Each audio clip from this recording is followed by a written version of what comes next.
नमस्ते, मैं हूं नूपुर तिवारी और आप देख रहे हैं हमारा यूट्यूब चैनल इन हिंदी। अब सब कुछ हिंदी में। दोस्तों, मैं अक्सर कहा करती हूँ कि ज़िंदगी जीने के लिए ज़रूरी आस है और हर किसी में कुछ तो खास है। तो आज की कहानी हमें यही बताती है कि कैसे हमारे अंदर की छोटी सी अच्छाई, छोटी सी समझदारी हमें वो मुकाम दिला जाती है जिसके बारे में हमने कभी सपने में भी नहीं सोचा होता। तो आइए सुनते हैं आज की कहानी। बहुत समय पहले की बात है। सूरजपुर नाम का एक राज्य हुआ करता था।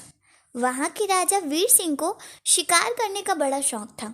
वो अक्सर अपने घोड़े पे सवार होकर शिकार करने निकल जाया करते थे। एक समय की बात है, राजा हमेशा की तरह शिकार करने अकेले ही निकल पड़ते हैं। जंगल पहुंचकर शिकार की खोज में इधर उधर करते राजा को सुबह से दोपहर हो जाती है। जंगल में घूमते घूमते वो बहुत थक जाते हैं और आराम करने के लिए एक अच्छी जगह खोजने लगते हैं। जंगल घना था।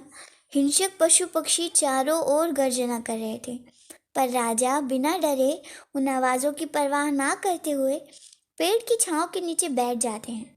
थकान के कारण उनको नींद आ जाती है।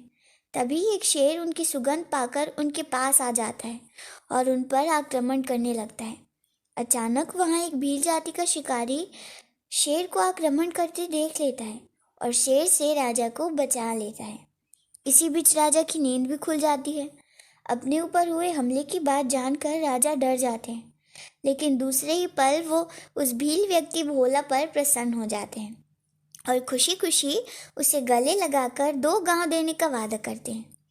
भोला को ये यकीन नहीं होता कि वो असल के राजा हैं, क्योंकि उसने तो कभी जंगल से बाहर की दुनिया देखी ही नहीं थी।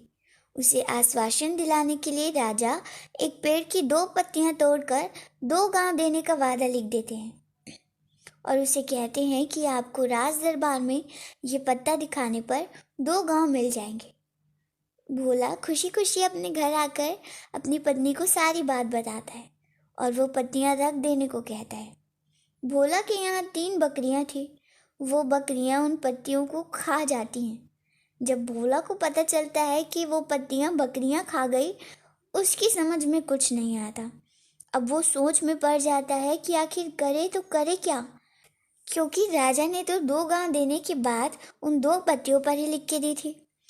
इस पर उसने काफ़ी सोच विचार कर एक युक्ति लगाई और राजा के दरबार में आवाज़ लगाते हुए पहुंच गया।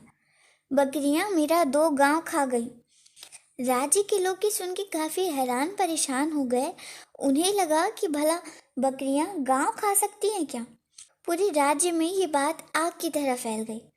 जब ये बात राजा तक पहुंचाई गई, राजा मुस्कुराए और सारी बात समझ गए। उन्होंने उस भील व्यक्ति भोला को बुलाया और उससे किया हुआ वादा पूरा किया। अब उस व्यक्ति के पास 2 गांव और 50 से भी अधिक बकरियां थी।